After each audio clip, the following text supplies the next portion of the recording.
Hello everyone, welcome back on my channel study Mantra. Guys, आज की इस video में हम पॉलिटिकल साइंस पीजीटी एसटेट का एग्ज़ाम जो है देखने वाले हैं। जैसा कि आपको पता ही है, बीपीएससी 4.0 की वैकेंसी आने वाली है। नोटिफिकेशन जल्द से जल्द जो रिलीज़ हो जाएगा और हमें फोकस करना है पीजीटी पॉलिटिकल साइंस। उसके लिए सबसे पहले आपका एसटेट का एग्ज़ाम होता है। एसटेट का एग्ज़ाम पैटर्न क्या है वो आपको पता होना चाहिए। आपकी तैयारी बहुत अच्छी होनी चाहिए, ठीक है, और आपके बेसिक कॉन्सेप्ट बहुत अच्छे से जो है क्लियर होने चाहिए। तो फिलहाल आज की वीडियो में हम एसटेट का एग्ज़ाम देखेंगे, एग्ज़ाम पैटर्न देखेंगे कि पीजीटी पॉलिटिकल साइंस में क्वेश्चन का जो है ना लेवल क्या था, ठीक है, क्वेश्चन किस प्रकार से आए थे और हमारी स्ट्रेटेजी क्या होनी चाहिए। गाइस, यहाँ पे आप लोग जो है देख लीजिए, जो आपका मेन सब्जेक्ट है वो 100 मार्क्स का आएगा और 100 क्वेश्चन उसके अंदर जो है होने वाले हैं, ठीक है। उसके बाद टीचिंग एप्टीट्यूड से लगभग 15 क्वेश्चन जो है आ सकते हैं, 10 भी आ सकते हैं, ठीक है। रीजनिंग से 5 क्वेश्चन, मैथ से 5 क्वेश्चन, करंट अफेयर से 10 क्वेश्चन, जीएस से 10 क्वेश्चन और साइंस से 10 क्वेश्चन, ठीक है ना। तो टोटल जो आपका एग्जाम होने वाला है ना वो 150 मार्क्स का आपका एग्जाम होने वाला है। इसमें आपका जो मेन सब्जेक्ट होगा वो 100 मार्क्स का जो है आपका मेन सब्जेक्ट होगा, और जो ये 50 मार्क्स है ना ये अलग से हैं, ठीक है। इन टोटल आपका मतलब 150 मार्क्स का एग्जाम होगा और जिसमें आपको क्वालिफाइंग जो है करना पड़ेगा एसटेट, तभी आप पीजीटी पॉलिटिकल साइंस का जो मेन एग्जाम होगा जिसके थ्रू आपकी जो है गवर्नमेंट जॉब लगेगी, आप जो है एक तरह से प्रवक्ता हो जाओगे। 11th और 12th के टीचर को प्रवक्ता, लेक्चरर जो एक तरह से जो है कहते हैं, ठीक है। तो गाइस, आई होप आपको जो है समझ में आया होगा कैसे जो है क्या करना है, ठीक है। देखिए, इसके लिए मैं एलिजिबिलिटी बता दूं आपके पास क्या होना चाहिए, कैसे आप क्या करेंगे, ठीक है। तो वो चीज़ आपको जो है पता होनी चाहिए। आज पोस्ट ग्रेजुएशन की जो है ना डिग्री हो आपके पास, पोस्ट ग्रेजुएशन आपने किया हो, ठीक है ना, किसमें, पॉलिटिकल साइंस में, जो भी रिलेटेड सब्जेक्ट है, ठीक है ना। पीजीटी का टीचर बनना है आपको, 11th और 12th का टीचर बनना है, तो आपको उस में पोस्ट ग्रेजुएशन की जो है डिग्री होनी चाहिए आपके पास। प्लस आपके पास आपने बीएड कर रखा हो, ठीक है, या जो भी स्टेट में जो भी आप कहते होगे हमारे यहाँ जो है जैसे बीएड होता है, डीएलएड होता है, आपने कर रखा हो कोई भी टीचिंग से रिलेटेड, ठीक है ना, 2 साल का आपने जो है कर रखा हो टीचिंग से रिलेटेड, बीएड कर रखा हो, इसमें सीटेट नहीं मांगा हुआ, ठीक है ना। पोस्ट ग्रेजुएशन हो, डिग्री हो आपके पास, ठीक है ना, और बीएड हो, ठीक है गाइस। और प्लस में state TET, state paper 2, state के लिए क्या, स्टेट पेपर 2, समझ में आई बात।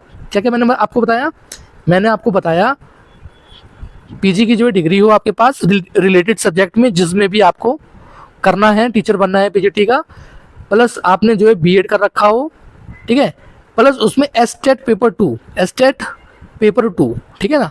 और आज हम एसटेट पेपर 2 का ही जो है डिस्कशन करेंगे, ठीक है गाइस। और गाइस, आपको इसमें कम से कम 75 प्लस आप स्कोर करोगे, आप जो है क्वालिफाई हो जाओगे एसटेट के लिए, और आप इजीली तरीके से पॉलिटिकल साइंस के टीचर बन सकते हो। यदि आप टीआरई 3.0 का कट ऑफ जो उठा के देखोगे ना, तो वो पॉलिटिकल साइंस का गया 55 मार्क्स, ओनली 55 मार्क्स गाइस, समझ रहे हैं आप। चलिए वीडियो को स्टार्ट करते हैं, क्वेश्चन पेपर को जो है देखते हैं, समझते हैं, क्वेश्चन के पैटर्न को समझते हैं, लेवल को समझते हैं, और आपका तैयारी का स्तर क्या है उसको जो है समझते हैं, ठीक है। और ये जो मैं आपको प्रैक्टिस सेट करवा रहा हूँ, मैं खुद भी पहली बार मार रहा हूँ, ठीक है। इसमें कई सारी मैं भी जो है मिस्टेक करूँगा, ठीक है, आप भी मिस्टेक करोगे, ठीक है, और आपको जो है समझ में आएगा। वीडियो को एंड तक जो है देखना। चैनल को सब्सक्राइब नहीं किया तो प्लीज़ चैनल को सब्सक्राइब कर लो, ठीक है। आपको कई सारी वीडियोस, कई इंपॉर्टेंट वीडियोस आपको इसी चैनल पे मिलेगी। Thank you so much. चलिए चलते हैं आगे। क्वेश्चन नंबर 1 देखिए, पॉलिटिकल साइंस का पेपर है ये, 13/9/2023 का पेपर है, ठीक है। क्वेश्चन नंबर 1 देखिए, राजनीतिक विज्ञान के जनक के रूप में किसे जाना जाता है, सुकरात, अरस्तु, प्लेटो, ठीक है ना। तो किसको जाना जाता है, यहाँ पे एक नाम दिया हुआ है एक्विनास, ठीक है। तो पॉलिटिकल साइंस के जनक आपको पता ही है, अरस्तु को जो है कहा जाता है, ठीक है। इसका आंसर हमारा हो जाएगा अरस्तु। चलिए चलते हैं नेक्स्ट क्वेश्चन पे, ठीक है।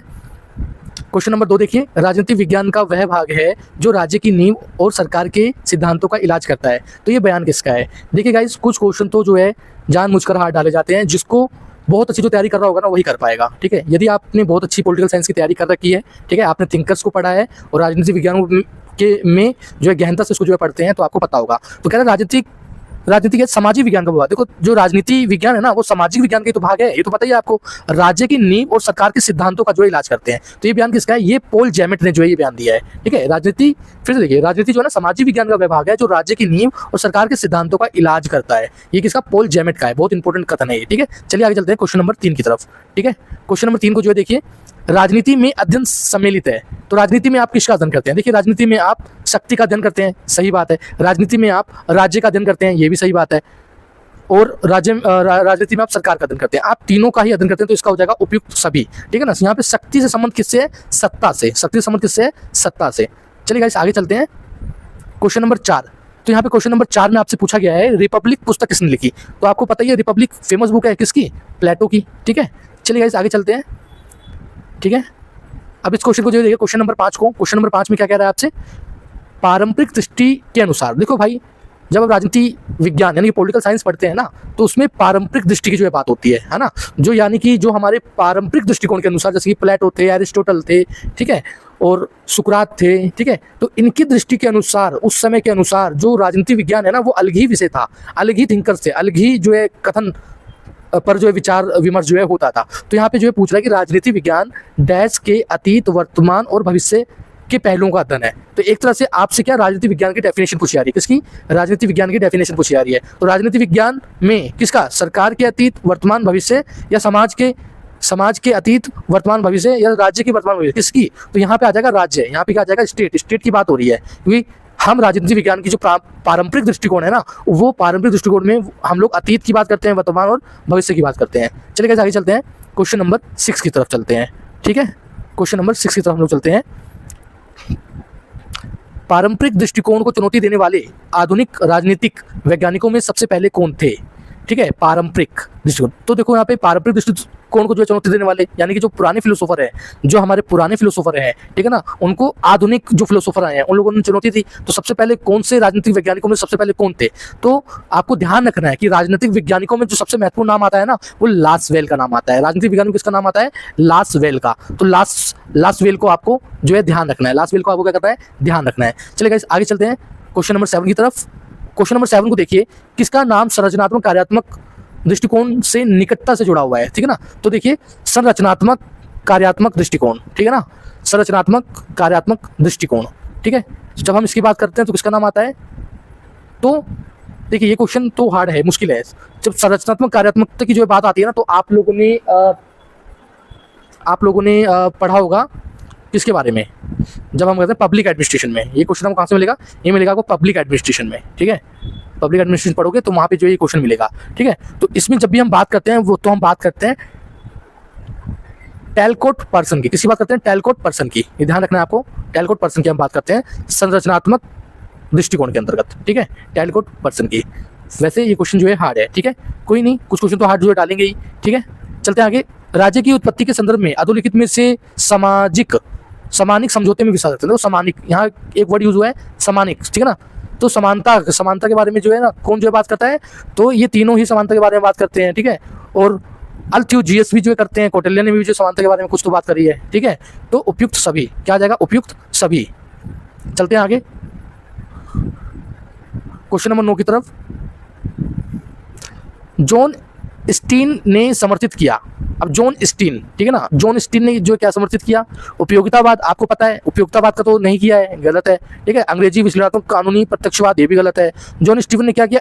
एकलवादी संप्रभुता की बात करी है। किसकी? एकलवादी संप्रभुता की बात करी है, एकलवादी संप्रभुता की बात करी है। उपयोगितावादी, ठीक है, ये तो बेंथम बात करते हैं उपयोगितावादी की, आपको पता ही होगा। चलते हैं आगे। यहाँ पे उत्तर दिया हुआ है उपयुक्त सभी, ठीक है। तो बीपीएससी ने क्या उत्तर माना है इसका? उपयुक्त सभी उत्तर जो है माना हुआ है बीपीएससी ने, ठीक है। इस चलते हैं आगे। क्वेश्चन नंबर 10, लोकप्रिय संप्रभुता किनकी रचना में पाया जा सकता है? लोकप्रिय संप्रभुता किनकी रचना में पाया जा सकता है, ठीक है। तो देखिए यहाँ पे ऑस्टीन और कौटिल्य लोकप्रिय संप्रभुता, बा और सा दोनों में पाया जा सकता है, ठीक है। चलते हैं आगे। क्वेश्चन नंबर 11 को जो है देखिए आप, विधि का शासन किसने संकल्पित किया? विधि का शासन, तो गाइस विधि के शासन डाइसी ने किया है, ठीक है। विधि का शासन बहुत बड़े हिमायती थे डाइसी विधि के शासन के। क्वेश्चन नंबर 12 जो है हम लोग देखते हैं, किसी प्रकार का लोकतंत्र महज कुछ लोगों की प्रधानता का समर्थक है। तो कुछ लोगों की प्रधानता का समर्थक है, तो ये किसमें होता है? प्रत्यक्ष लोकतंत्र में होता है, उदारवादी लोकतंत्र में होता है, अभिजनवासी लोकतंत्र। तो ये होता है अभिजनवासी लोकतंत्र में, ठीक है। किसका? कुछ लोगों का प्रतिनिधित्व, ठीक है। चलते हैं आगे। क्वेश्चन नंबर 13 जो है देखेंगे, भारत में कितने राष्ट्रीय दल हैं? ठीक है, अब देखिए ये क्वेश्चन बहुत फेमस है। भारत में कितने राष्ट्रीय दल हैं? तो आपको राष्ट्रीय दल कितने हैं ये भी पता होना चाहिए, वर्तमान समय में कितने हैं ये भी पता होना चाहिए, और कौन कौन से उनके नाम भी पता होना चाहिए, ठीक है ना। ठीक है, जैसे कि कांग्रेस की हम बात करें, ठीक है, तो ये राष्ट्रीय दल है। हम बीजेपी की बात करें तो ये राष्ट्रीय दल है। हम बहुजन समाजवादी पार्टी की बात करें, बीएसपी की, तो राष्ट्रीय दल है, ठीक है। और भी हैं कई सारे, ठीक है। जैसे कि हम आम आदमी पार्टी की बात करें, आपकी, तो ये भी जो है एक राष्ट्रीय दल है, ठीक है। तो ऐसे कई सारे राष्ट्रीय दल हो गए हैं। वर्तमान समय में 8 राष्ट्रीय दल है, वर्तमान समय में 8 है। लेकिन आपको इसका उत्तर बीपीएससी ने किसको माना है? 6 को, ठीक है ना। अभी वर्तमान समय में 8 जो ऐसे राजनीतिक दल हो गए हैं, लेकिन यदि हम पुराना रिकॉर्ड देखें तो 6 जो है राष्ट्रीय दल थे। चलिए चलते हैं आगे, ठीक है। 6 माना बीपीएससी ने। चलते हैं आगे। क्या दबाव समूह के क्रियाकलाप राजनीतिक प्रक्रिया का अंग होता है? हाँ भैया, दबाव समूह जो है राजनीतिक प्रक्रिया का तो अंग है। दबाव समूह क्या होता है? मुझे कमेंट में बताओ, दबाव समूह क्या होते हैं, बताओ मुझे कमेंट में। चलिए चलते हैं आगे, ठीक है। चलते हैं आगे। किस अधिनियम का भारतीय संविधान के निर्माण में सबसे अधिक प्रभाव? भैया भारतीय संविधान के निर्माण में, ठीक है, सबसे अधिक किसका प्रभाव दिखता है? 1935 भारत सरकार अधिनियम, इसका सबसे ज्यादा प्रभाव दिखता है। तो ऑप्शन हो जाएगा सी, ठीक है। मोस्ट रिपीटेड क्वेश्चन है ये। क्वेश्चन नंबर 16 को जो है हम लोग देखेंगे, भारतीय संविधान की प्रस्तावना में किस संवैधानिक संशोधन अधिनियम द्वारा सबसे महत्वपूर्ण संशोधन किए गए? तो आपको पता ही है, भारतीय संविधान की प्रस्तावना में, तो प्रस्तावना में बताना भाई, प्रस्तावना में ना संशोधन किए गए, ठीक है, अधिनियम द्वारा महत्वपूर्ण संशोधन किए गए। तो आपको क्या ऑप्शन देखने की जरूरत है?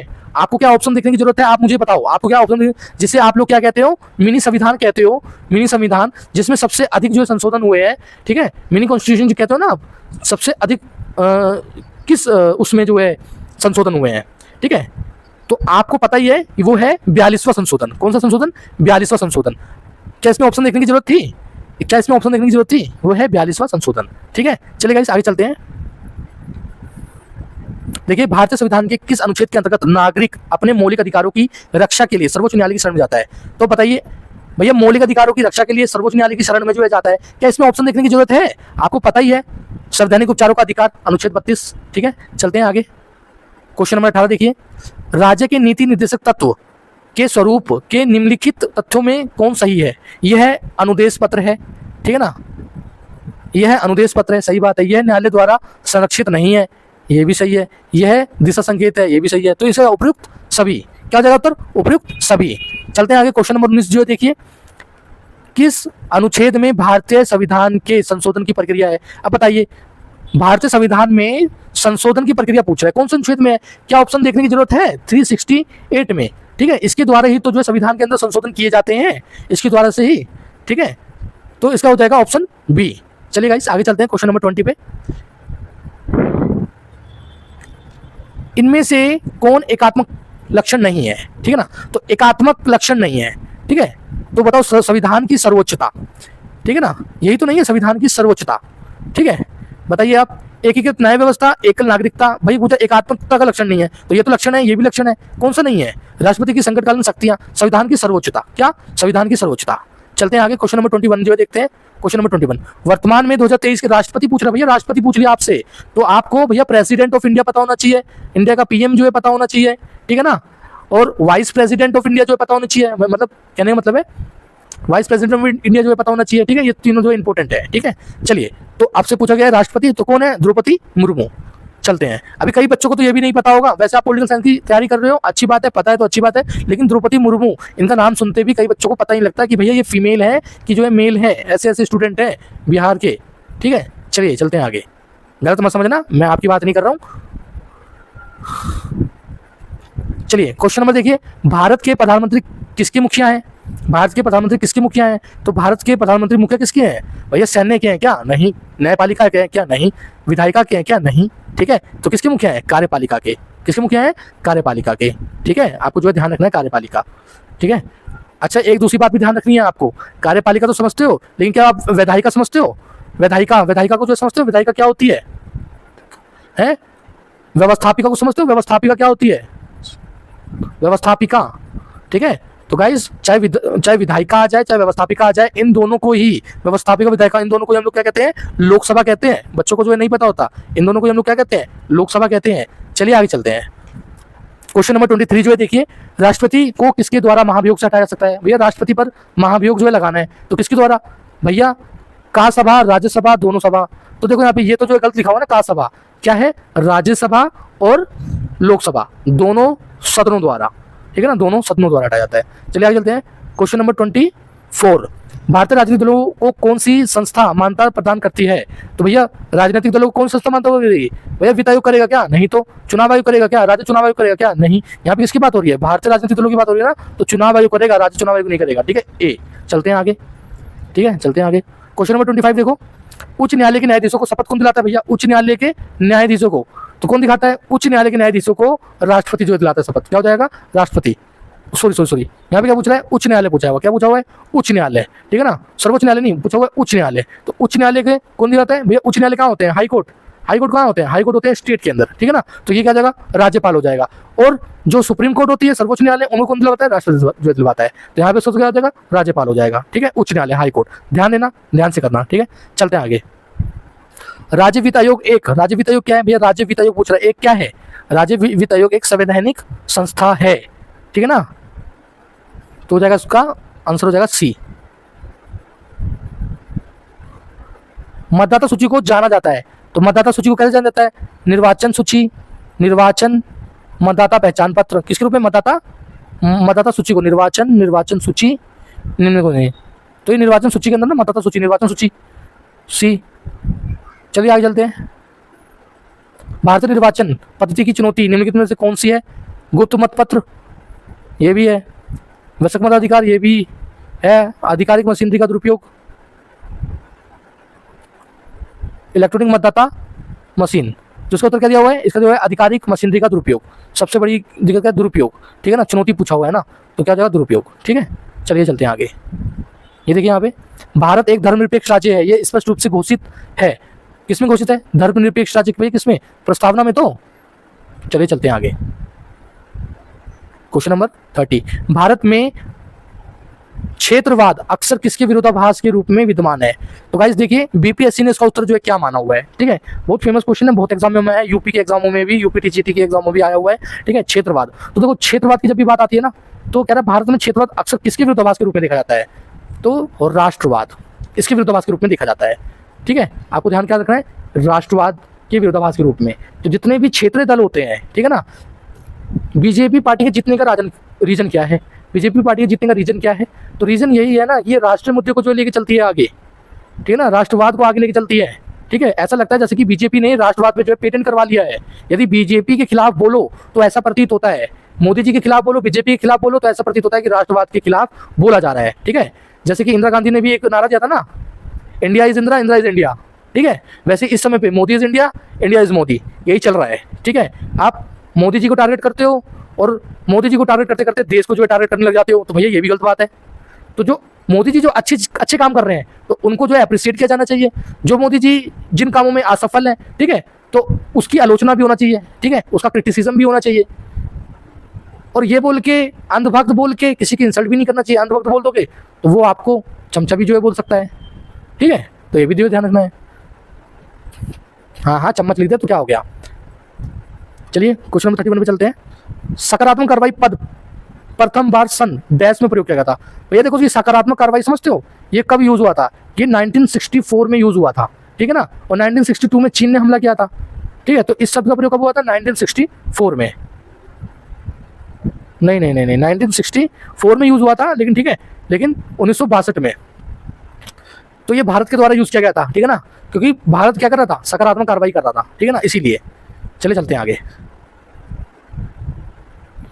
भैया कुछ क्वेश्चन है, कंफ्यूजन हो जाती है, प्रैक्टिस करते रहोगे ठीक रहेगा, ठीक है। हम भी प्रैक्टिस ही करते हैं। देखिए यहाँ पे, भारत में क्षेत्रतावाद के मुख्य कारक, तो क्षेत्रतावाद के मुख्य कारक क्या है, ठीक है। तो क्षेत्रतावाद में क्या आता है? भैया देखो, जातिवाद आता है क्षेत्रतावाद में, जातिवाद, ठीक है। फिर क्या आता है? भाषावाद आता है ना, भाषावाद। अभी आपने देखा होगा ना, तमिल में तमिल बोलो भैया, तमिल बोलो, ठीक है ना, महाराष्ट्र में मराठी बोलो, ठीक है ना। तो भाषावाद जैसे मुद्दे, जातिवाद जैसे मुद्दे, ठीक है। और क्या आता है? धर्म भी आ जाता है ना, धर्म भी आ जाता है, समुदाय भी आ जाता है, ठीक है ना। सामुदायिक भावना भी आ जाती है। ठीक है, चलिए चलते हैं आगे। देखिए यहाँ पे ऑप्शन में क्या क्या दिया हुआ है। देखिए यहाँ पे ऑप्शन में दिया हुआ है राजनीतिक कारक, भौगोलिक कारक, भाषाई कारक, धार्मिक कारक। तो इसका वैसे आंसर होना चाहिए सी और डी, भाषाई और धार्मिक कारक। ठीक है ना, लेकिन मुख्य कारक जो जब भी पूछा जाए आपसे तो इसमें आ जाएगा भाषाई कारक। बीपीएससी ने माना हुआ है भाषाई कारक माना हुआ है। ठीक है, बीपीएससी ने माना भाषाई कारक जो है माना हुआ है। चलिए चलते हैं आगे गाइस। लिंगानुपात में गिरावट के लिए मुख्य रूप से जिम्मेवार कारण कौन से हैं? तो लिंगानुपात, ठीक है ना, लिंगानुपात में गिरावट आ रही है भाई, तो उसका मुख्य कारण क्या हो सकता है? लिंगानुपात में गिरावट आ रही है तो उसका मुख्य कारण क्या हो सकता है? तो उसका कारण है माता पिता द्वारा पुत्र को प्राथमिकता जो है दी जाती है भैया, पुत्र हो। ठीक है ना, तो सन की जो है ज़्यादा जो है डिमांड होती है। ठीक है, और लिंग चयन तो गर्भपात। ठीक है ना, और लड़की हो जाती है तो उसका जो है गर्भपात करवा लिया जाता है। ठीक है, तो ए और बी दोनों। चलिए आगे चलते हैं। तो कुछ ऐसे इजी क्वेश्चन जो है आपके एग्जाम में आए थे, आपको पता भी लग रहा होगा। ठीक है, कि आपको तैयारी कैसे करनी है, कैसे क्वेश्चन आएंगे। ठीक है, आपको अपना जनरल कॉन्सेप्ट में क्लियर रखना है। हस्तक्षेप का सिद्धांत किसने दिया था? तो ये दिया था एडम स्मिथ ने, और एडम स्मिथ ने एक पुस्तक भी लिखी थी। उस पुस्तक का नाम मुझे कमेंट बॉक्स में कमेंट करके जो है बताना। चलिए चलते हैं आगे। तो इसको ध्यान रखना, हस्तक्षेप का सिद्धांत किसने दिया था? एडम स्मिथ ने दिया था। ठीक है, चलते हैं आगे। नोटा लागू करने वाला भारत कौन सा देश है? तो नोटा लागू करने वाला भारत जो है ना 14वां देश है। ठीक है ना, और ये कब? 2013 और 14। ठीक है ना, इस समय पे सर्वोच्च न्यायालय के द्वारा निर्वाचन आयोग या जो भी अपना ना चुनाव आयोग को कहा गया भैया भारतवासी को ये अधिकार जो मिलना चाहिए, यदि किसी भी मतदाता ने काम नहीं किया और वो वोट डालना नहीं चाहता तो उससे जोर जबरदस्ती से वोट जो है ना डलवाया जाए, और वो किसी भी पार्टी को वोट ना देकर नोटा पर जो है वोट दे सकता है। ठीक है, नोटा क्या है? नन ऑफ दी एबो। ठीक है ना, उपयुक्त में से कोई नहीं, चाहे बीजेपी हो, कांग्रेस हो, आम आदमी पार्टी हो, भैया मैं किसी से संतुष्ट नहीं हूँ, कोई भी वैकेंसी लेके नहीं आ रहा तो मैं किसी पे वोट नहीं डालूंगा, इसीलिए नोटा। इसीलिए क्या? नोटा पे जो है वोट देके आए थे। और स्टूडेंट्स को तो क्या करना चाहिए? स्टूडेंट्स देखो, आपको पता है कि बीजेपी गवर्नमेंट जो है अच्छा काम कर रही है, देश हित में काम कर रही है, मजबूरन हमको जो है बीजेपी को वो जो है समर्थन करना जो है पड़ जाता है मजबूरन। ठीक है, लेकिन बीजेपी जो है ना रोजगार देने में ये पार्टी जो है असफल हुई है। रोजगार के मामले में ये नील बटा सन्नाटा है, जीरो है। पद खाली पड़े हैं लेकिन रिक्तियों को जो है भरा नहीं जा रहा। चाहे हम यूपी की बात कर लें, यूपी में एक भी वैकेंसी नहीं आ रही है। ठीक है, और यूपी की ही बात करेंगे भैया, यूपी से सबसे ज्यादा अधिक जो है सीटें मिलती है, और यूपी में पिछली बार जो झटका भी लग चुका है और इस बार भी संभवतः जो है झटका लग जाएगा। ठीक है, तो जो है ध्यान देना है। चलते हैं आगे। साम्राज्यवाद पूंजीवाद की चरम सीमा है, ये विचार किसका है? ठीक है, साम्राज्यवाद पूंजीवाद की चरम सीमा है। साम्राज्यवाद पूंजीवाद की चरम सीमा है, ये कार्ल मार्क्स का बयान है। किसका बयान है? कार्ल मार्क्स, सॉरी लेनिन का बयान है। लेनिन, ठीक है, लेनिन का बयान है, सॉरी गाइस, लेनिन का बयान है। देखो कन्फ्यूजन हो जाती है, आप अपनी प्रैक्टिस जो है करते रहो। मैं तो आपको सिर्फ बता रहा हूँ कि क्वेश्चन कैसे आएगा, समझा रहा हूँ, दिखा रहा हूँ। जो कुछ चीज़ें मुझे पता है वो भी मैं बता रहा हूँ। ठीक है, कॉन्सेप्ट क्लियर है, बट अब जैसे कि ऐसे ऐसे कथन आ जाते हैं, विचार आ जाते हैं, तो वहाँ पे स्वाभाविक सी बात है गलती हो जाती है। तो इन पे जो है आपको ध्यान देना है। ठीक है, साम्राज्यवाद पूंजीवाद तो मार्क्स ने भी बात करी है, लेनिन ने भी बात करी है। ठीक है, ग्राम वेल्स ने भी बात करी है, स्टालिन ने भी जो है बात करी है। ठीक है, तो देखो यदि हम जनरली देखें ना तो मार्क्सवाद तो क्या वर्ग संघर्ष की जो है बात करता है, एक तरह से वर्ग संघर्ष की जो है बात करता है। लेकिन जब आप इसको डिटेल में पढ़ते हो ना तो साम्राज्यवाद और पूंजीवाद पे भी इन्होंने कठोरा जो है प्रहार किया है, और पूंजीवाद के तो ये सख्त जो है खिलाफ रहे हैं। तो साम्राज्यवाद पूंजीवाद की चरम सीमाएं है, ये वी लेनिन का जो है कहना है। चलिए चलते हैं आगे। ठीक है, चलते हैं आगे। क्वेश्चन नंबर 37 देखिए, राजनीतिक विकास की पूर्व शर्त औद्योगिक विकास है। अब देखिए यहाँ पे राजनीतिक औद्योगिक विकास। ठीक है, अभी आपको जो है मिलेगा नहीं, ये आपको कहाँ मिलेगा ये बता रहा हूँ, क्वेश्चन आपको कहाँ मिलेगा। ठीक है, तो आप जब यूजीसी नेट की तैयारी करते हैं ना, यूजीसी नेट की तैयारी करते हैं, तो ये क्वेश्चन जो है वहाँ से आया हुआ है। ठीक है ना, और आपने तो कईयों के नाम भी नहीं सुने होंगे। इसका नाम क्या है? रोस्टोव। ठीक है ना, रोस्टोव का है ये पूर्व शर्त की औद्योगिक विकास। राजनीतिक विकास की पूर्व शर्त क्या है? औद्योगिक विकास। ठीक है ना, तो जैसे कि जो अमेरिका वगैरह थे ना, अमेरिका हो गया, रूस हो गया, ठीक है, जितने भी डेवलप नेशन है, ठीक है ना, डेवलप कंट्री है, ब्रिटेन हो गया, तो इन लोगों के लिए तो क्या था? राजनीतिक विकास की पूर्व शर्त क्या है? औद्योगिक विकास। जब औद्योगिक विकास होगा ना तभी जो है राजनीति का जो है विकास हो सकता है, तभी जो है अच्छी चीज़ों पे हम फोकस कर सकते हैं। ठीक है, तो ये सब चीज़ें कहाँ से आई हैं? ये सब चीज़ें आई हैं जो वेस्टर्न फिलोसॉफी है वहाँ से। ठीक है, चलिए चलते हैं आगे। क्वेश्चन नंबर 38, पॉलिटिकल सोशलाइजेशन शब्द। अब देखिए पॉलिटिकल सोशलाइजेशन शब्द, ठीक है ना, तो ये देखो इसको हिंदी में कर लेना है आपको ताकि समझ में आए ना, राजनीतिक या राजनीति समाजवाद। ठीक है ना, राजनीति समाजवाद। तो राजनीति समाजवाद की जो बात कर रहा है, इस शब्द का सबसे पहले प्रयोग किसने किया था? राजनीति समाजवाद का। ठीक है, क्या अमर्त्य सेन ने किया था? नहीं। डेविड ईस्टन ने किया था? नहीं।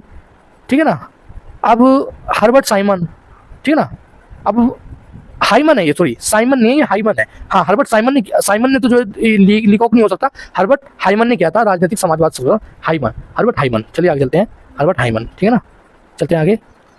क्वेश्चन नंबर 39 देखिए, समाजवाद एक टोपी की तरह है जिसकी आकृति भंग हो गई है, प्रत्येक ने इसे धारण करने का प्रयत्न किया है। तो समाजवाद किसकी तरह? एक टोपी की तरह। भाई समाजवादी हर कोई बनना चाहता है, इसकी आकृति भंग हो गई है, ठीक है। तो जो टोपी है, कैप जो है, इसकी आकृति जो है भंग हो गई है, ठीक है ना। ये कथन जो किसका है? तो हर बेबल CM जोड़, तो ये किसका कथन है? CM जोड़ का कथन है, CM जोड़, इसका CEM जोड़, मैं तो उसको CM जोड़ बोलता हूँ, ठीक है ना, ये इसका कथन है, ठीक है। क्योंकि देखो मैं कैसे बता रहा हूँ, ये CM जोड़ के बारे में मैं कैसे बता रहा हूँ, देखिए मैंने ये जोड़ को ना मैंने पढ़ा हुआ है, ठीक है, और मैं इसको CM जोड़ बोलता हूँ, CM जोड़। तो आपको जो है ध्यान रखना है, क्यों ध्यान रखना है? क्योंकि देखिए ये जो CM जोड़ है ना, तो ये CM, तो CS से मैंने कहा समाजवाद को मैंने कनेक्ट किया हुआ है, इस वजह से। चलिए चलते हैं आगे।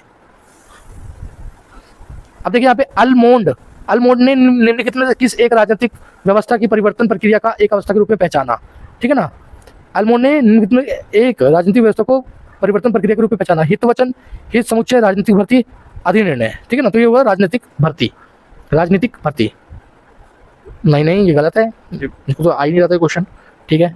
हित वचन, ठीक है, हित वचन मान लो, मुझे नहीं आता था गाइस, राजनीतिक भर्ती लगा दिया मैंने, लेकिन बट ये क्वेश्चन जो है गलत है, ठीक है। चलते हैं आगे। देखिए यहाँ पे अमेरिका संविधान में कितने अनुच्छेद है? ये तो पता ही होगा आपको, अमेरिका के संविधान में कितने अनुच्छेद है? 7 अनुच्छेद है, ये तो पता ही होगा आपको। चलिए चलते हैं आगे। कोई कुछ क्वेश्चन मुझे भी नहीं पता है, ठीक है, ऐसा नहीं है मैं बहुत बड़ा धुरंधर हूँ, ठीक है। I am also a student and a good teacher always learn, ठीक है ना, एक अच्छा टीचर हमेशा सीखता है। तो चीन में राजनीतिक दल चीनी राजनीतिक व्यवस्था पर हावी, तो कौन है वो? चीनी कम्युनिस्ट पार्टी है, ठीक है, चीनी कम्युनिस्ट पार्टी। चलिए चलते हैं आगे। फ्रांस कर राजनीतिक व्यवस्था में सबसे शक्तिशाली पद किसका है? तो फ्रांस में भैया, फ्रांस में जो है ना राजनीतिक व्यवस्था का शक्तिशाली पद कौन सा है? तो राष्ट्रपति का है, ठीक है। चलिए चलते हैं आगे। विश्व का सबसे प्राचीन एवं लिखित संविधान, ठीक है, तो संयुक्त राज्य अमेरिका का है, ठीक है। यहाँ पे तो BPSC वालों ने आंसर जो गलत मारा हुआ है, ठीक है। विश्व का सबसे प्राचीन एवं लिखित संविधान कौन सा है? तो संयुक्त राज्य अमेरिका है, लेकिन यहाँ क्या मारा हुआ है? ब्रिटेन। तो ब्रिटेन नहीं होगा, ब्रिटेन का जो संविधान क्या है? अलिखित है, ठीक है ना, लिखित नहीं है, डॉक्यूमेंटेड है तो पुराना ये भी, लेकिन लिखित नहीं है, अलिखित है, अनडॉक्यूमेंटेड है, ठीक है। चलिए चलते आगे। स्विस संविधान के अनुसार बहुवचन कार्यकारिणी के सदस्यों का चुनाव कौन करता है? ठीक है, किसके? बहुवचन कार्यप्रणाली के अनुसार, ठीक है ना। जब भी हम बहुवचन की बात कर रहे हैं, अब मुझे पता तो नहीं है, लेकिन मैं संघीय परिषद के साथ जो है जाऊंगा। क्यों? बहुवचन कार्यप्रणाली की बात हो रही है ना, इसकी बहुवचन की, बहुवचन किसमें होता है? संघीय परिषद एक तरह से, ठीक है। तो मैं किसके साथ जाऊंगा? मैं जो है जाना पसंद करूँगा संघीय परिषद के साथ। चलते हैं आगे। तो इसका क्या है? संघीय सभा है, परिषद नहीं, सॉरी, संघीय सभा, ठीक है। चलिए चलते हैं आगे। किस विद्वान व्यक्ति ने ब्रिटेन में कानून के शासन के बारे में विस्तृत, अब देखो भैया, ब्रिटेन में कानून के शासन के बारे में विस्तृत वर्णन जो किसने दिया है? ठीक है ना, withdraw Wilson, hulls Morgan, Thomas Hobbes.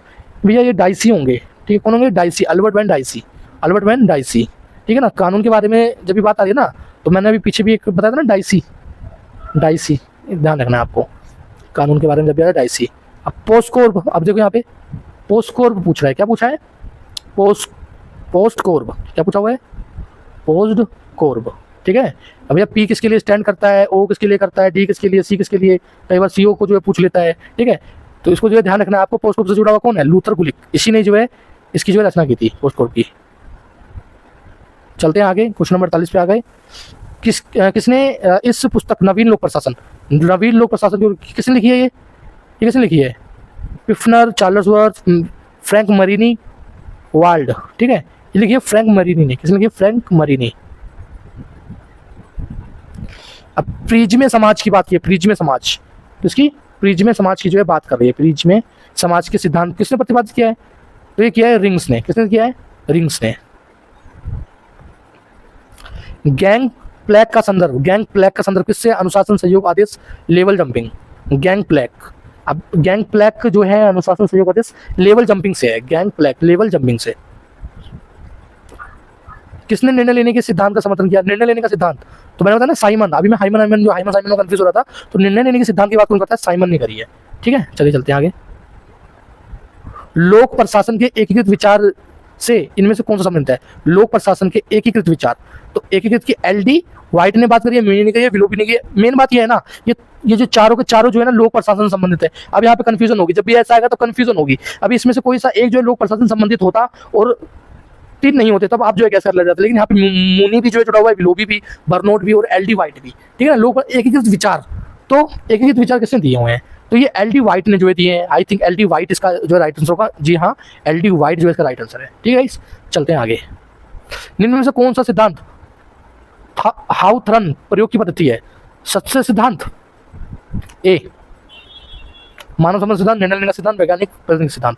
तो यह है मानव संबंध से सिद्धांत। क्या? सी। ए इसका गलत है, सी इसका सही आंसर है। संचार प्रशासन की रक्त धारा है, ठीक है ना। अब संचार प्रशासन की रक्त धारा ये किसने किया? ये बात की है मिलेट ने। किसने किया है? मिलेट। A, option A. देखिए यहाँ पे निम्नलिखित में से कौन सा कारक मनोबल निर्माण में मदद नहीं करता?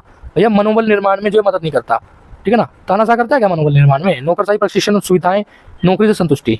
मनोबल निर्माण में मदद करता है, ठीक है ना। मनोबल निर्माण में तो नौकरी, प्रशिक्षण, ना तानाशाही। अच्छा, तानाशाही के द्वारा मनोबल निर्माण में, अच्छा यार मदद नहीं करता। सॉरी गाइस, मैंने एक गलत पढ़ दिया, मदद नहीं करता। यहाँ पे देखिए क्वेश्चन को भी ध्यान से पढ़ना, मदद नहीं करता, ठीक है ना। तो तानाशाही होता है तो यार इतना इजी क्वेश्चन, ठीक है ना। ऐसे आप लोग गलत करके मत आना, ठीक है। अब देखिए मैं आपको बता रहा हूँ, पढ़ा रहा हूँ और उसमें जो है मिस्टेक हो जाती है, ठीक है ना। भारतीय नीति और चयन विधियों पर डी.एस. कोठारी आयोग ने अपनी रिपोर्ट प्रस्तुत की थी। डी.एस. कोठारी आयोग ने कब की थी? 1977 में, आई थिंक 1976 में, ठीक है ना। तो भैया ये आयोग जो बना था ना, कोठारी आयोग, तो ये 1976 में जो है, 75 में जो है बना था और 1976 में जो है अपनी रिपोर्ट जो सौंपी थी, ठीक है। चलते हैं आगे। 8 क्वेश्चन है, कुछ क्वेश्चन हार्ड रहेंगे, पता ही है आपको। निम्नलिखित में से कौन नागरिकों की शिकायतों के निवारण के लिए बनाई गई सबसे पुरानी ज्ञात प्रणाली है? ठीक है ना, सबसे पुरानी। तो सबसे पुरानी है ओम्बड्समैन प्रणाली, ठीक है ना। भैया देखिए ये कहाँ पे? स्वीडन में। कब? 1809 में ओम्बड्स प्रणाली जो है लागू हुई थी। कहाँ पर? स्वीडन में। और स्वीडन की ही देखा देखी इंडिया में हुई। और ओम्बड्स प्रणाली को इंडिया के अंदर क्या कहा जाता है? लोकपाल। क्या कहा जाता है? इसी को कहा जाता है इंडिया में लोकपाल कहा जाता है, ठीक है ना। लोकसभा में, मतलब जो केंद्र है ना, केंद्र के अंदर तो क्या कहा जाता है? केंद्र के अंदर लोकपाल कहा जाता है और राज्य के अंदर लोकायुक्त, ठीक है ना। जैसे कि आपने सुना होगा लोकायुक्त, उत्तर प्रदेश के लोकायुक्त, बिहार के लोकायुक्त, ठीक है ना। तो ऐसे ही जो है ना लोकायुक्त। और ये कब आया भैया? इंदिरा गांधी की सरकार में पहली बार जो है ना इसकी चर्चा हुई थी। इसका जो है एक बिल जो है पेश किया गया था, लोकपाल और लोकायुक्त बिल, ठीक है ना, 1968 के समथिंग, ठीक है। और तब सफल नहीं हो पाया था। और बाद में जब नरेंद्र मोदी की सरकार आई तो ये 2016 में जो है लागू हो गया। प्रणब मुखर्जी ने इसकी बिल पे जो हस्ताक्षर जो है किए थे, ठीक है ना। आपको जो है ध्यान रखना है। चलिए आगे चलते हैं। लोकायुक्त की स्थापना करने वाला प्रथम राज्य, लोकायुक्त की स्थापना करने वाला प्रथम राज्य कौन सा था? महाराष्ट्र। चलते हैं आगे। निष्पादन बजट शब्द किसके द्वारा दिया गया है? भारतीय प्रशासनिक सुधार आयोग द्वारा, संयुक्त राज्य अमेरिका का। दूसरा हूवर आयोग। निष्पादन बजट, भारतीय प्रकलन समिति, संयुक्त राज्य अमेरिका का पहला हूवर आयोग, ठीक है ना। तो ये संयुक्त राज्य अमेरिका का पहले हूवर आयोग के द्वारा दिया हुआ है निष्पादन बजट, ठीक है ना। ध्यान रखना है निष्पादन बजट। अरे जो बजट बनता है, देखो भाई इतना जो है आपको ध्यान रखना है कि जो इंडियन कॉन्स्टिट्यूशन है ना, जो इंडियन कॉन्स्टिट्यूशन है, इंडियन कॉन्स्टिट्यूशन, तो उसमें भैया बजट नाम का जो है ना शब्द ही नहीं आया है। बजट नाम का जो है शब्द ही नहीं आया है। और आपको पता होगा 280 में है वित्त, ठीक है ना। बजट नाम का जो है आर्टिकल 280, ध्यान रखना, बजट नाम का जो है ना प्रयोग ही नहीं किया गया है आर्टिकल में। वैसे ही अल्पसंख्यक जो शब्द है, अल्पसंख्यकों की जो है ना परिभाषा ही नहीं दी गई है कि अल्पसंख्यक कौन होते हैं, ठीक है ना। इसकी परिभाषा ही जो है नहीं दी गई है संविधान के अंदर, आपके कॉन्स्टिट्यूशन के अंदर, ठीक है। तो आपको जो है ये ध्यान रखना है, ठीक है। और बजट शब्द फ्रांस के किस भाषा से आया था? फ्रांस किससे आया हुआ है बजट शब्द, ठीक है ना, बजटियों से, ठीक है। चलते हैं आगे। तो इसका क्या हो जाएगा निष्पादन का? तो ये हूवर, संयुक्त राज्य अमेरिका हूवर आयोग के द्वारा, पहला हूवर आयोग। अब देखिए यहाँ पे राज्य सरकार ऑडिट करती है, राज्य सरकार ऑडिट करती है। भैया ऑडिट का काम कौन करती है? कैग, भैया कैग, ठीक है ना। संघ सूची का विषय है, राज्य सूची का विषय है, तो भैया समवर्ती सूची का विषय है। सॉरी, ऑडिट, राज्य सरकार का ऑडिट जो है ना, कैग, जो कैग आपने सुना होगा ना, कैग की रिपोर्ट। भैया अरविंद केजरीवाल की सरकार जो है गिर गई। गिरने से मेरा मतलब है वो इस बार के चुनाव में हार गए और बीजेपी ने दिल्ली के अंदर सरकार बना ली। उसका कारण क्या था? जो अरविंद केजरीवाल की सरकार के द्वारा भ्रष्टाचार जो है किया जा रहा था, ठीक है ना। जरूरत से ज्यादा जो है खर्च जो है किया जा रहा था। राज्य सरकार के लिए जो धन आवंटित हुआ था उससे ज्यादा राज्य सरकार जो है खर्च कर रही थी और उसका हिसाब किताब नहीं था। तो वो हिसाब किताब की जांच पड़ताल कौन करता है? तो वो कैग करती है। कैग कौन? महालेखा, नियंत्रक महालेखा परीक्षा जो सुना होगा ना आपने, महालेखा नियंत्रक महालेखा परीक्षा सुना होगा ना आपने, तो वही होता है। ठीक है, चलिए चलते हैं आगे। संघ सूची का विषय है। अब देखिए यहाँ पे पुलिस सुधार का मुख्य उद्देश्य क्या है भैया? पुलिस सुधार का, पुलिस निगरानी बढ़ाना, पुलिस बल का सैन्यकरण करना। ऑब्वियसली बात है, एक तो काम करेगी, ये भी काम करेगी, पुलिस की जवाबदारी व कार्यकुशलता में सुधार लाना, पुलिस सार्वजनिक संपर्क को कम करना, पुलिस सार्वजनिक संपर्क, तो ये हो जाएगा डी। ठीक है ना। वैसे तो उद्देश्य क्या, पुलिस सुधार का मुख्य उद्देश्य क्या है? पुलिस सार्वजनिक संपर्क को जो है ना कम करना। ठीक है, चलते हैं आगे। सॉरी, ये हो जाएगा ये। ठीक है ना, लग ही रहा था। पुलिस की जवाबदेहिता और कार्यकुशलता में सुधार। ठीक है ना। अच्छा यार सॉरी, सुधार की बात की है ना, पुलिस सुधार की बात की ना, तो सुधार लिखा तो है यार। सिर्फ यार कैसे इजी क्वेश्चन जो गलत हो जा रहे हैं गाइस, ऐसे ही इजी क्वेश्चन जो गलत हो जाते हैं, तो आपको ध्यान देना है। ठीक है, क्वेश्चन आपसे जो है गलत ना हो। चलते हैं आगे। क्वेश्चन नंबर 62 देखिए, पुलिस जनसंपर्क में निम्नलिखित प्रयास कानून की रंगीन जनता से अलग करना। गलत। पुलिस बल की शक्ति को बढ़ाना, पुलिस जनसंपर्क, पुलिस और जनसंपर्क की बातें हो रही है यहाँ पे। सार्वजनिक स्थानों पर पुलिस के अधिकार को सीमित करना, तो ये हो जाएगा। ठीक है ना। जनसंपर्क, तो जन तो यहीं पे ना, सार्वजनिक स्थानों पर, जनसंपर्क तो यहीं करेगी, पुलिस समुदाय की भी सकारात्मक बातचीत को बढ़ावा देना। ठीक है ना।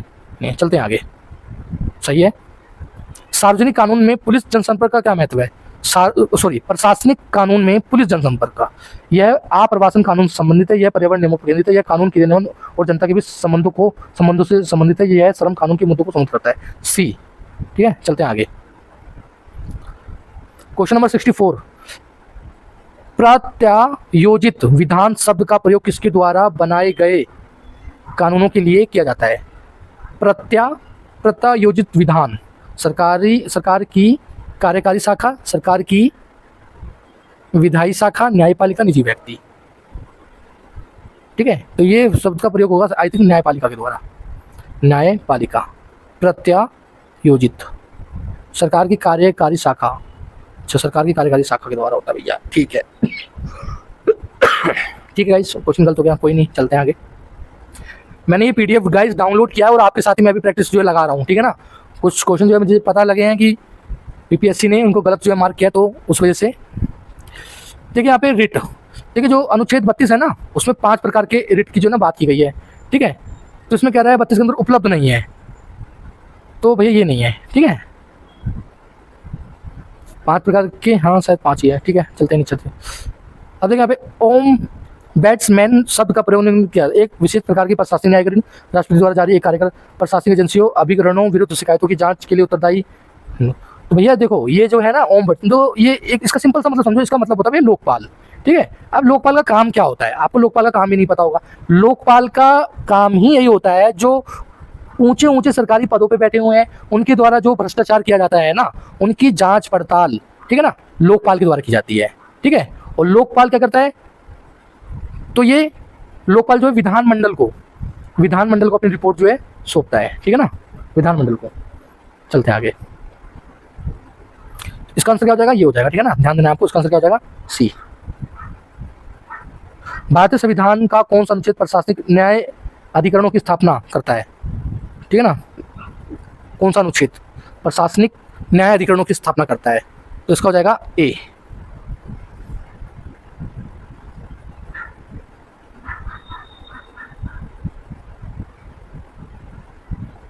क्वेश्चन नंबर 68 देखिए, स्थानीय स्वशासन के पिता भैया कौन है? लॉर्ड रिपिन, पता ही है आपको। अशोक मेहता समिति, भैया अशोक आ गई, अशोक मेहता समिति। अशोक मेहता समिति से पहले कौन समिति आई थी? बलवंत राय मेहता समिति। ठीक है, कब आई थी? 1956 में। ठीक है, उसके बाद अशोक मेहता समिति आई थी। अशोक मेहता समिति कब आई थी? 1957 में मान लो, आगे पीछे आई थी। की रिपोर्ट कब प्रस्तुत की गई थी? रिपोर्ट कब प्रस्तुत की गई थी?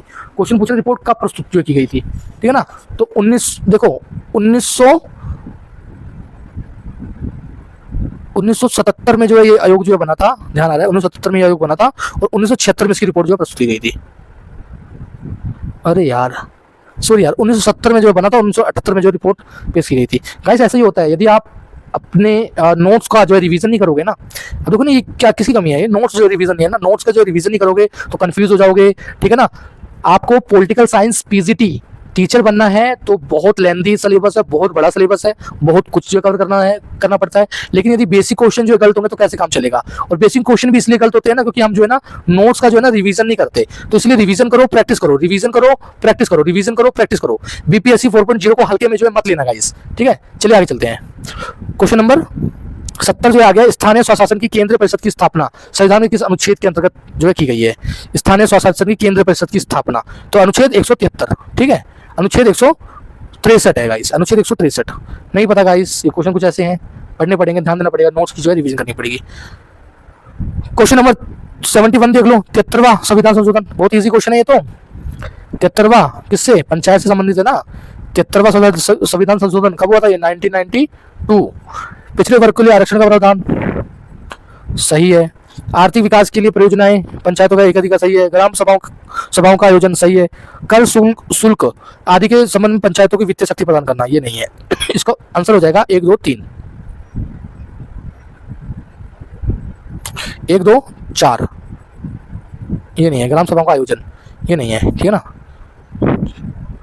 पंचायती राज लागू, भैया अभी लोग ये इसको मत छोड़ना भैया, इसको उड़ा देना। पंचायती राज लागू करने वाला पहला राज्य कौन सा था भाई, राजस्थान। कब, 1959 में, ठीक है। आई थिंक 2 अक्टूबर भी है, 2 अक्टूबर 1959 में जो है राजस्थान जो है पहला जो है राज्य था पंचायती व्यवस्था को लागू करने वाला, ठीक है। चलते हैं आगे।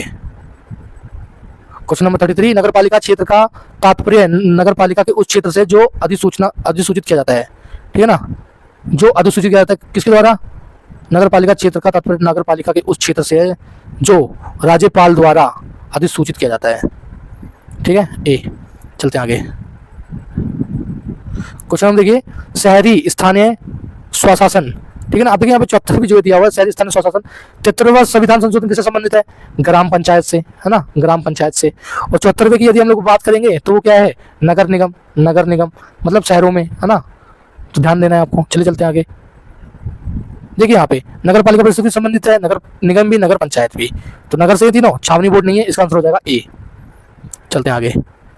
अब देखिए मनुस्मृति को इतना बुरा वाला कहते हैं, देखो मनुस्मृति से क्वेश्चन आ रहे हैं गाइस। मनुस्मृति का कौन सा अध्याय राजधर्म का वर्णन करता है, तो राजधर्म कौन सा अध्याय करता है, ठीक है ना, 7वां। कौन सा अध्याय, 7वां। देखिए यहाँ पे प्राचीन भारत में धर्म एवं कर्म की अवधारणा केंद्रीय विषय है, किसका, शिक्षा पद्धति, सामाजिक संरचना, जाति व्यवस्था। कौन प्राचीन भारत में धर्म केंद्रीय विषय है, सामाजिक संरचना, सी, सॉरी जाति व्यवस्था, जाति व्यवस्था, जाति व्यवस्था। चलिए आगे चलते हैं गाइस, हो जा रही है गलती, कोई नहीं। कौटिल्य का अर्थशास्त्र, भैया कौटिल्य का अर्थशास्त्र किससे, आर्थिक जीवन से संबंधित है। ऐसा नहीं है गाइस, सब क्वेश्चन जो है मैं गलती बता रहा हूँ या गलती क्या हुआ है, ठीक है। देखो ये धर्म कर्म वाली जो बात हो रही है ना, ये जाति व्यवस्था में भी सामाजिक संरचना भी है, लेकिन बीपीएससी के द्वारा इस क्वेश्चन का आंसर आपका जाति व्यवस्था जो है बताया हुआ है, ठीक है। बीपीएससी ने कई क्वेश्चन को जो है, अब देखिए आप कौटिल्य का जब अर्थशास्त्र देखते हो, ठीक है ना, कौटिल्य का जब आप अर्थशास्त्र देखते हो तो आप अर्थशास्त्र को देखते क्या उड़ाने की कोशिश करते हो, आर्थिक, ठीक है, और सही भी है। लेकिन बीपीएससी ने पता है इसका उत्तर क्या माना हुआ है, बीपीएससी ने इसका उत्तर माना हुआ है राजनीतिक जीवन। अब आप बताइए इसमें आप और मैं क्या कर सकते हैं। अब बीपीएससी जिसको आयोग जो है सही मान रहा है उसी के अनुसार तो जो आप चलोगे, लेकिन आप जो ध्यान रखना यूपीटीजीटी के अंदर जो है ना, यूपीटीजीटी के अंदर सेम क्वेश्चन जो आया हुआ है और सेम क्वेश्चन का आंसर जो है ए माना हुआ है, और जबकि यही सेम क्वेश्चन का उत्तर बीपीएससी में क्या माना हुआ है, राजनीतिक जीवन, ठीक है। तो आपको ध्यान देना है, हर जगह मैं गलत नहीं हूँ, ठीक है। देखिए यहाँ पे एम.एन. राय, ठीक है ना, ये कौन है, मानवतावादी थे भी, मानववाद, ठीक है, ध्यान देना। एम.एन. राय के अनुसार न मानव का तत्व नहीं है, स्वतंत्रता, तर्क, नैतिकता, ये तीनों तो है, लेकिन ये साहस को जो है नहीं मानते हैं, ठीक है। चलिए चलते हैं आगे। संपूर्ण क्रांति का नारा किसने देता, जयप्रकाश नारायण, बिहार से, भैया उड़ा दे दो। एकात्म मानववाद, एकात्म मानववाद, अंबेडकर जी, गांधी जी, गोखले जी, ये दीनदयाल उपाध्याय जी, ठीक है ना, दीनदयाल उपाध्याय। एकात्म मानववाद का दर्शन जो किसने दिया, दीनदयाल उपाध्याय ने, ठीक है ना।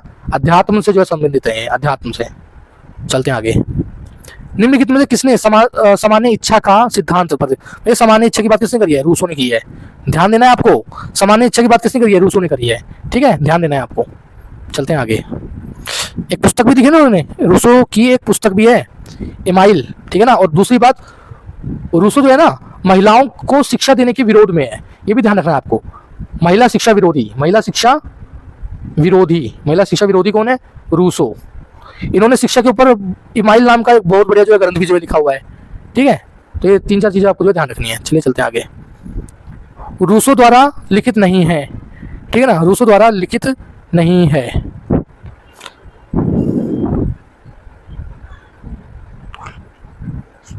तो आई थिंक डायलॉग तो उन्होंने लिखा हुआ है, सोशल कॉन्ट्रैक्ट भी जो है लिखा हुआ है,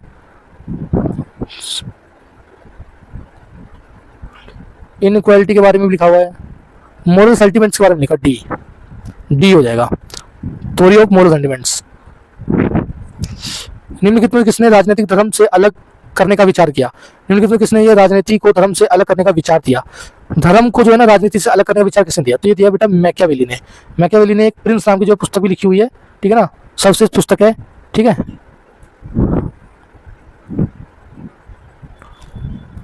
आधिपत्य का सिद्धांत किसने प्रस्तुत किया है? आधिपत्य का सिद्धांत रोल्स ने दिया है क्या? नहीं तो।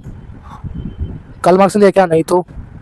फूरियर और ग्रामसी, फूरियर और ग्रामसी, ए और सी में से होना चाहिए, ठीक है। बाकी मैंने तो ग्रामसी को ही पढ़ा, मैंने फूरियर को नहीं पढ़ा। और जब मैंने ग्रामसी को पढ़ा तो ग्रामसी में भी मैंने मतलब मेरे कोई ध्यान नहीं आ रहा कि मैंने आधिपत्य का सिद्धांत जो है पढ़ा हो। फूरियर हो सकता है इसका आंसर, तो मैं इसमें ए के साथ जो जाऊंगा। देखिए यहाँ पे, सॉरी गाइस, ये तो ग्रामसी जो दिया हुआ है। देख लो गाइस, एक भी तुक्का जो है सही नहीं हो सकता, कॉन्सेप्ट एकदम क्लियर रखने पड़ेंगे तब जाके समझ में आएगा, ठीक है। नोट्स का रिवीजन करना जरूरी है। द ओरिजिन ऑफ टोटलिज्म, ठीक है ना, पुस्तक किसने लिखी है? ये लिखी है एना हैरेंट ने, अन्ना हैरेंट। कार्ल मार्क्स ने द्वंद्वात्मक प्रणाली किस ली थी? द्वंद्वात्मक, ये ली थी इन्होंने हेगल से। किस ली थी? हेगल से। लेवियाथन नामक पुस्तक किसने लिखी थी? लेवियाथन बहुत फेमस पुस्तक किसकी है? थॉमस होब्स की। व्यवहारिक दृष्टिकोण की आलोचना की गई है, व्यवहारिक दृष्टिकोण की, वैज्ञानिकता का दीवानापन के लिए, वैज्ञानिकता के दीवानेपन के लिए, ठीक है ना। ये भी सही है, ये भी सही है, ये भी सही है। तो इसके आलोचना की गई है किसके लिए? डी के लिए। किसने कहा युद्ध एक अलग तरह की राजनीति है? युद्ध एक अलग तरह की राजनीति है, तो ये किसने कहा है? युद्ध एक अलग तरह की राजनीति है, देखना पड़ेगा किसने कहा है। ये कार्ल वॉन क्लाज़विट्ज़, ठीक है ना, कार्ल वॉन क्लाज़विट्ज़ ने जो लिखा है, ठीक है ना। युद्ध एक अलग तरह की राजनीति है, बहुत इंपॉर्टेंट लग रहा है तो मुझे, इसको ध्यान रखना, ठीक है ना, स्क्रीनशॉट ले लो उसका।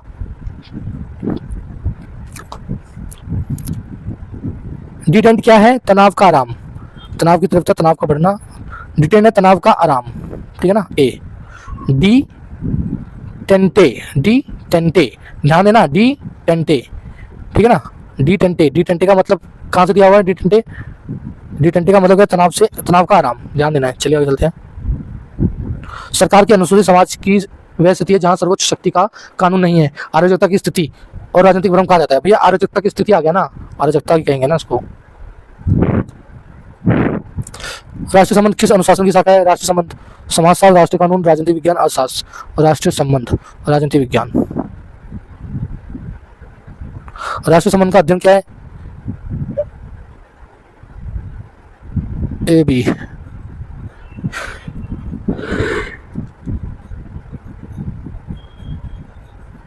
राज्यों के बीच संबंध माना हुआ है ऐसे, अंतर्राष्ट्रीय संबंध का अध्ययन, राज्यों के बीच संबंध। ए और बी दोनों हो सकते हैं इसके, ए और ए बी सी तीनों हो सकते हैं, लेकिन ए और सी। चलते हैं आगे। शीत युद्ध काल में कौन सी दो विशेषताएं संघर्ष में शामिल थी? साम्यवाद और पूंजीवाद। ए। डब्ल्यूटीओ की दूसरी मंत्री बैठक आयोजित की गई थी।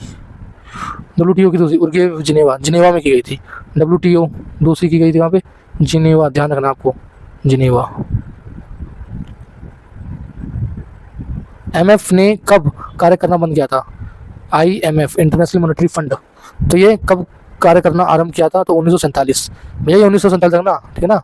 आपको फ्रीडम मिल गई थी, फ्रीडम कब? 1947। और दूसरा आईएमएफ, इंटरनेशनल मॉनेटरी फंड, ठीक है ना, मॉनेटरी फंड, इसने कब काम करना शुरू किया था? 1947 में। ध्यान रखना, कोरिलेट करके पढ़ना। विश्व बैंक का पूरा नाम क्या है? विश्व बैंक का पुनर्निर्माण और विकास के लिए यूनिवर्सल, विश्व बैंक का पूरा नाम, तो इसका है अंतर्राष्ट्रीय बैंक, ठीक है ना। 98 देख लो, उदारीकरण नीति के तहत शुरू किया गया था। औद्योगिक और वित्तीय सुधार, औद्योगिक कृषि और वित्तीय सुधार, कृषि एवं वित्तीय सुधार, औद्योगिक और कृषि क्षेत्र में सुधार। बी, लेकिन इसका माना हुआ ए, ठीक है गाइस। पर्यावरण अध्ययन का उद्देश्य विकास करना है, उपयुक्त सभी, इसका क्या हो जाएगा, उपयुक्त सभी। ये आपका लास्ट क्वेश्चन है, क्वेश्चन नंबर 100। समाजों के बीच वैश्वीकरण द्वारा निम्नलिखित में किसको सबसे प्रभावी ढंग से बढ़ावा दिया जा सकता है, ठीक है ना। बहु सांस्कृतिक मूल्य क्षेत्रीकरण, मनोरंजन, मनोकल्चर, बहु सांस्कृतिक मूल्य क्षेत्रीकरण और आत्म केंद्रितता, ठीक है ना। तो इसमें क्या आंसर माना आयोग ने, बहु सांस्कृतिक मूल्य। मैं भी इसी के साथ जाता, बहु सांस्कृतिक मूल्य इसका आयोग ने आंसर माना है, बहु सांस्कृतिक मूल्य। सो गाइस, ये आपका पीजीटी पॉलिटिकल साइंस का एस्टेट का एग्जाम था। इसमें किस प्रकार के क्वेश्चन है आप लोगों ने देखा, समझा, जाना, क्वेश्चनों का जो है लेवल भी देखा। साथ साथ में आपने ये भी जो है समझा कि यदि आप अपने नोट्स का रिवीजन नहीं करोगे, प्रैक्टिस सेट जो है नहीं लगाओगे, ठीक है, तो आपके लिए एस्टेट भी निकालना मुश्किल हो जाएगा। हालांकि अभी इसमें 50 क्वेश्चन जो है करंट अफेयर के भी हैं, टीचिंग एप्टीट्यूड भी है, मैथ्स के भी क्वेश्चन है, रीजनिंग के भी क्वेश्चन है, ठीक है ना। 50 क्वेश्चन है, उसमें 10-10, 5-5 क्वेश्चन जो है आए हुए हैं, ठीक है। तो आप मान लीजिए 100 नंबर आपका सब्जेक्टिव होगा, 50 नंबर आपका वैसे होगा। तो 50 में आप कुछ भी नहीं, कम से कम भी जो है गेन करोगे, तब भी आप 35 प्लस मार्क्स इसमें जो है ले जाओगे, 30 प्लस मार्क्स 35 इसमें जो है आपका आ जाएगा। और इसमें भी यदि आप ठीक ठाक पढ़ते हो, बहुत अच्छी भी तैयारी नहीं, आप ठीक ठाक पढ़ते हो, तब भी आप इसमें कम से कम 55 नंबर, ठीक है ना। क्योंकि अब मैंने इस प्रैक्टिस सेट को सोल्व किया और मैं गिनता हुआ लिखता हुआ जो चल रहा हूँ, यहाँ पे मैंने मिस्टेक करी। 55 नंबर आप कम से कम 55 नंबर आप इजीली जो है गेन कर लोगे, ठीक है। और फिर ये आपका हो जाएगा 5, 5, 10, 0, 1, 5, 6, 7, 8, 9, 90 नंबर, ठीक है। और आपका तो 75 पे जो है 75, 85 आपका एस्टेट जो है क्वालिफाई आप कर ले जाओगे, ठीक है। इसीलिए आप तैयारी अपनी अच्छी रखिए, ठीक है। और पॉलिटिकल साइंस पीजीटी का टीचर यदि आपको बनना है तो आपको अच्छे से पढ़ना पड़ेगा और आपके जो नोट्स हैं उसको अच्छे से जो है रिवाइज करना पड़ेगा, ठीक है गाइस। चलिए मिलते हैं नेक्स्ट वीडियो में। यदि आपको हमारा ये वीडियो, ये हमारा प्रयास पसंद आया है तो प्लीज़ हमारे चैनल को सब्सक्राइब कर लीजिए, वीडियो को जो है लाइक कर दीजिए। थैंक यू सो मच, मिलते हैं नेक्स्ट वीडियो में।